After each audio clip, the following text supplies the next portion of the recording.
I don't know why people let people get away with that. Like, nah, bitch, talk to me nice. I don't care if you're dying, bitch, talk to me nice, period. Hi guys, welcome back to the Shannon Show. Hello if you're new. So today's video is going to be a review of The Midnight Club. I hope everybody is doing as well as can be, and I really do hope everybody is being as proactive as possible in supporting the Black Lives Matter movement. And if you're still on the lookout for some resources, I've linked some in the description. Feel free to comment down below your thoughts on my commentary. I'm always up for a chat, I'm always up for debate. And if you like this video, give it a thumbs up, and if you didn't, give it a dislike, no hard feelings. And if you really like this video, consider subscribing and helping your girl out. This is going to be a spoiler review, so just to let you know, there is spoilers in this review. And from the title of this video, you're probably thinking, is this bitch a hater? And the answer is no, because I didn't hate this series. I just didn't love it either, and I was a bit underwhelmed, but I'll tell you why. The Midnight Club, the trailer came out. The trailer was really good. That's what persuaded me to do a reaction, which will be up on my channel. If my timing is right and if it doesn't get claimed by copyright, it should be up. If it's not, then it'll probably be up in like the next few days. And that's why I decided to watch and invest in this series. Obviously, Mike Flanagan, he is a famous director of like spooky stuff. He's a big name, so his name's attached to it. I'm like, ooh, okay. Because I did watch his show, Midnight Mass, but I only watched one episode and quit. The first episode was really boring, and there was just so much more interesting content out there that I just didn't go back and finish it. And I did do a reaction to that. It's up on my channel if you want to watch it. I'll link it up here. But a lot of people are telling me, they want to see me react to the rest, or I should at least, watch the rest of the episodes on my own. It gets good near the end, like it's a slow burn. And I was just like,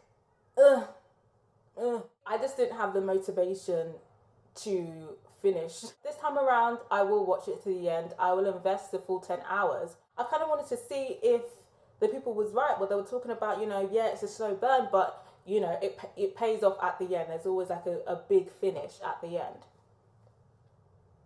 Clearly not. After watching The Midnight Club, I feel like I was right to not invest further in Midnight Mass. I feel like I was right not to invest further in Midnight Mass because the slow burn was burning. The pace of this show, the slow burn was slow burning into my soul. The pace was ridiculously slow, and then it's kind of like sprinkled with Easter eggs in it that keep you going into the, because in my head I'm thinking, yeah, it's slow right now, but maybe the finale is going to be like a big finale that blows my mind. Episode 9 comes, I'm thinking, okay, it's getting real now, shit is getting real. Episode 10, the finale episode, anticlimax, with a little bit of teasing at the end. And I quite frankly was pissed that I had invested 10 hours of my life into this show that I'm not going to get back. Now, like I said in the beginning of the video, I did not hate this series, but for me, hours of investment was not worth what I watched. It was not worth it. It was not worth it. I feel like this is definitely background noise for me. There's enough going on that you can watch it, but for me, it wasn't worth the 10 hours, in my opinion. It wasn't worth the 10 hours. I feel like it definitely could have been cut in half. It did not need to be 10 hours. And I must confess, there were some bits where I was skipping bits because I'm just like, let's get it over and done with. Like, why are we stuck here? Why am I listening? I feel like some people like that. Some people like a slow burn. Some people like deciphering Easter eggs and stuff like that. But for me personally, like, I like adrenaline. I like a rush, I want my heartbeat racing, I want to be tense. I want to feel something. I don't want to be mellow and calm and perpetually waiting for something to happen for 9 hours and then having a little adrenaline rush and then nothing happening in the finale, really. For me, if this is an indication of Mike Flanagan's work, and that's just how it is for all of his projects, maybe I'm the one who decided to invest in his brand and got, one of the not good products, and it wasn't that great. So I'd be interested to hear from people who have watched all of his series. Was it just this series? Did you really like it? Is this, what you like? But for me personally, the pacing was, it was just a bit too boring. There wasn't enough happening. Which kind of moves me on to the plot. So obviously the main character is Alanka, overachieving student, and before her big debut at Stanford, she gets diagnosed with thyroid cancer. Then that diagnosis progresses to a terminal diagnosis. She starts seeing like creepy ghosts and spirits, and then she kind of has this gravitational / supernatural pull to this particular hospice after she reads an article of somebody else who went there who was miraculously cured of thyroid cancer. So she wants to go there now so she can try and repeat stuff and save herself. There's a story every episode, and that's basically, where the name of the series come from, this whole Midnight Club. So Midnight Club, I assume this is going to be a big part of the series, and it was every episode. And with each story, you kind of get a background story of each character. But for me personally, I didn't really care for the stories. I found most of them boring and forgettable and not really scary. Like, none of them were scary. Like, I was like, where were these stories? What are these stories that are going to keep me, like, thinking about it, dissecting it? Like, all of the stories were boring, in my opinion. I feel like the only remotely interesting story was probably Anya's story about the two girls. She made a double of herself so that she could be at two places at once, and then one of them became a drug addict and then basically ruined the other one's life. And it was kind of like giving a backstory about Anya and her drug addiction. That was probably my favorite and story I was most interested in. But overall, the midnight stories, didn't really care for them, to be honest. I was hoping for something like Are You Scared of the Dark or Grizzly Tales. Grizzly Tales was literally for kids, and I'm pretty sure they told scarier stories. More social commentary than scary. I feel like maybe that's what it was meant to be, and maybe I just came in thinking it was going to be something, and that was my bad. But forgive me for thinking I was going to hear some real scary stories. Forgive me for thinking. But I'd be interested to hear from you guys. Did you appreciate the stories from the Midnight Club? I feel like they were good to give background on each characters, but like, I don't think they needed to be as drawn out as they were for each story. It was just too much. I feel like there was other interesting things going on in the story that could have been focused on more, rather than these stories that kind of got repetitive and were not interesting and were not scary and didn't really feel original to me. I appreciate it as the bonding session of the people at the hospice and how it helped, strengthen the chemistry between the cast. I can appreciate that. But the actual stories, which I feel like is the most important, the story wasn't great. The storytelling was good, but the story wasn't great. For me, the most interesting part of the series was the cult stuff. I wish they would have dived in a bit more. They kind of teased out potentially if there is a second season. I'm not sure how it works, because I'm pretty sure Mike Flanagan only does limited series, but it kind of left it on a cliffhanger. But what I was really interested was the cult stuff, and there was a significant amount spent on it, but I feel like that should have been the main focus rather than the Midnight Club stories. Maybe at midnight they could have tried the cult stuff, every night met up and done cult stuff rather than met up and told dry stories. When they tried to do the healing ritual on Anya and it didn't work, that probably was one of the better episodes, in my opinion. That's one of the episodes that actually stayed with me. The episode called Anya. I was so sad when the ritual didn't work on Anya. I really was believing Alana, thinking, yes, this is going to work. Like, they're going to heal her and then they're going to heal everybody else. And it was just sad when it didn't work, because it was kind of like, that's the reality, That's the reality. You can try and you can fight it, but, death comes for everyone. So I will say, Mike Flanagan, you did something there. Yeah, Mike. That episode was well done. So it's a shame about the rest of it. So I feel like that and the second last episode were probably the best episodes, in my opinion. With the whole Ayanka and Asayso, aka James Scammon R, I was kind of gagged with that situation. I suspected Asayso was a scammer. I suspected that she was Jane, because the way she was asking questions and, saying that she wanted to read the book and blah, blah, blah, I was like, I bet this bitch is Jane. And I also bet that she's a scammer. Like, she was given scammer eyes. Like, it just reminded me of being at a tourist spot and all the scammers are scammers. They have the scammer glaze in their eye when they're, you know, trying to coax you into their scam. And when she bamboozled her way into the basement and tried to poison Alanka, I was gagged. I was gagged because I was like, bitch, what the fuck is wrong with you, bitch? You are motherfucking ruthless. And I was kind of like, bitch, don't drink the poison. And even during the ceremony, she was asking all these questions. I was like, yeah, you're suspicious. And so am I, bitch. And then Jane ends up escaping. And I would have loved to see a bit more of that in the final episode. So that's why I was kind of like disappointed how it ended. And then also the woman running the hospice, I think it's Mrs. Staten. I think that's what her name is. I can't remember anyone's name and I can't find it on Wikipedia or IMDb. So I'm just going to say the woman running the hospice. But yeah, I was suspicious of her. And after the whole Jane Asesho scamming situation and she saved Alanka, I was like, okay, maybe I was wrong about her. But then the ending, she has a symbol on her back. She has a symbol on her neck. I'm like, can I trust you or can I not? Were you a former member? Is that why you knew it was full of shit? You know, what's going on here? I'm not sure if I can trust her yet, you know, if there's going to be a second season. I don't know if I can trust her. Like, am I meant to be suspicious of her or not? Are you suspicious of her or not? I want to know. I want to know. Do you feel like she has the best intentions for the people staying at the hospice? I don't know, because I was getting mixed messages from her, so I don't know. I'm on the fence. So yeah, moving on, main characters. I can't remember all of their names. The acting was solid.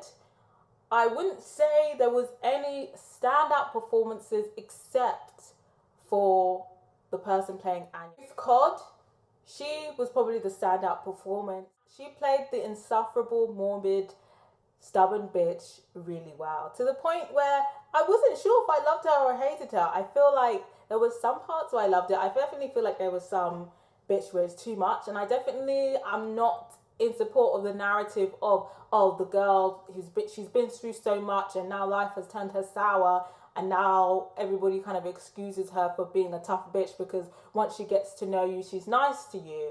I wasn't really a fan of that, and I definitely feel like I don't know why people let people get away with that. Like, nah, bitch, talk to me nice.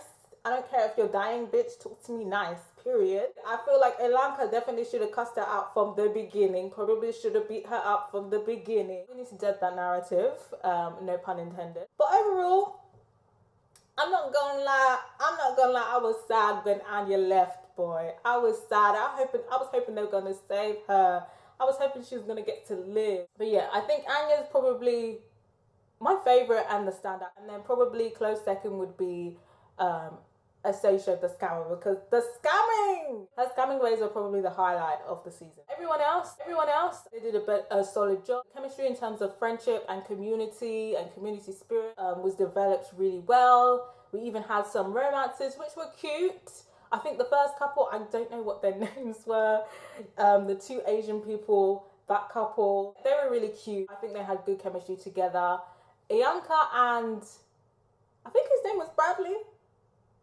I don't know. I'm looking at it says Igby Rigney on the internet.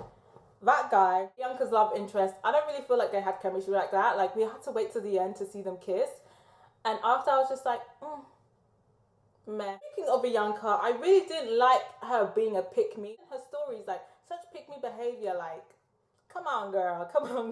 I loved him at Ianka. If there was one thing I could change about her character, for her to be less of a pick-me, because the pick-me behavior was pushing it a bit, in my opinion. It was getting a bit weird. The series also touches on a lot of social commentary, which I feel like was the series' strong point, but it wasn't necessarily what I came. That they did a really good job addressing certain issues. I think they touched really well on chronic illness, terminal illness, and how we treat people with terminal illness in society. I feel like after a while, the sympathy gets old and it becomes dehumanizing to constantly look at someone through the lens of pity. You're just, getting through life day by day, and you're just constantly looking around and people are giving you pity eyes. Like, surely that just would get so draining after a while. And then when people are looking at you with pity eyes, you have to smile back and like, oh my God, I appreciate your pity. That was a good conversation, food for thought. I think it definitely puts conversations forward about, you know, end of life, palliative care. Loved ones of people with terminal illness want their loved one to stay alive. What happens when you get to the point when you are now prolonging that person's suffering? And also the other side of the coin, when it's pretty much certain that you're going to die, how are you going to live the rest of your life? Are you going to keep living it, trying to keep yourself alive? Or do you just live and try to enjoy the time that you have left? Those conversations are very interesting. It's not something that I've had to think about, which makes me think about how now I'm going to behave if I was to come in contact with someone with a chronic illness or a terminal illness. It also touched on clinical depression and how that manifests and how that appears, which I feel was done really well. Well, it also kind of touches on loneliness, feelings of isolation. I think one of the more powerful scenes of the series was probably regarding one of the gay patients, and they had AIDS, terminal AIDS. I believe their name was Eric, but I believe their acting name is William Jr. Sumter. Religious family has shunned them, and he's gone to their house to basically, you know, say, yeah, I'm gay, this is who I am. And even if you don't accept me, I'm dying, and I just want you to know that I love you. I really love that scene of, you know, I come to you, I'm dying, I love you. And it's pretty much saying like, babe, like if I die and you were so stubborn that you missed the opportunity to see me before I died, to let me know that you did love me, to spare yourself the emotional torture, that's your business. And it was a really beautiful scene because we did see the family do put aside their religious views to support their son who was dying. Unfortunately, the reality is that a lot of people who come from religious backgrounds, their parents automatically are not going to be accepting. It's not all rainbows and sunshine. It's not all, well, God loves you too, unfortunately. You know, especially black queer people. You know, logically, like, are you really going to put your love of your religion before your own child? Your child is dying and you're still going to be stubborn in your religion. The son is dying, but you would rather still put your religion first. I really don't feel like it's a thing where like that is that. I feel like these parents, they still do love their children, and they probably do feel like a lot of conflict between, you know, loving their child and their religion. I definitely feel like a lot of these parents have a tremendous amount of guilt. A lot of parents, they take way too long to just finally put the bullshit aside. And they probably have a tremendous amount of guilt when they're alive as well. I'm happy that he did get his happy ending because his parents did kind of put it aside. And I think it's quite interesting because I feel like a lot of people would say like, you know, the parents need to, you know, unlearn and do all of this stuff and, you know, go to counselling before they contact the son.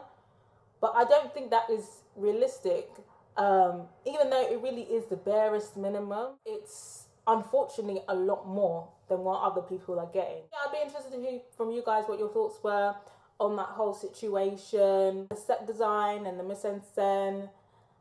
Obviously, it's meant to be set in the 90s, but I didn't feel like anything was distinctively 90s. Obviously, they had the music, they had the fat-ass computers, they had landline phones, but I just feel like you see people dressed like that in real life now. I feel like it's because, maybe it's because 90s and Y2K fashion is like kind of in fashion now. But for me, it didn't really feel distinctively in the 90s. But I will say like the whole vibe of the house and it's like a dark and morbid nature was done really well. The ghosts looked good. It definitely did all look like they were, you know, going through some sort of treatment. But the wigs were ridiculous. All around, the wigs were bad wigs. And there were some wigs that were meant to be like ironically bad, I think. But overall, definitely could have done with a better wig team. There was one wig, I think, that was bought for Ilanka, like one of the rich kids in the hospice bought her a wig, and it was meant to be allegedly from this famous wig maker who sells her wigs for 100 grand. I'm thinking, this is meant to be an 100 grand wig? Be for real, bitch. Be for real. Most like medicated wigs that I've seen, like wigs that, you know, the NHS or doctors give, or even charities give out, ain't looking too great. I will say, if there's any reform needed in the medical system, it's the wigs, honey, because the wigs that they be giving patients, so maybe it was realistic. But even in like different scenes where it was like meant to be like a story in the 90s, and it was just like a random character that didn't have cancer, the wig was still looking a mess. So yeah, the wig team was bad in my opinion. So yeah, that's pretty much it really. I went on a bit of a ramble, went on a bit of a rant. So yeah, overall for me personally, it was average. I think it's just not my particular style when I'm looking for something horror filled. I'm definitely an adrenaline junkie. I like it fast and furious. But it could be for other people. Like I said, the story wasn't bad.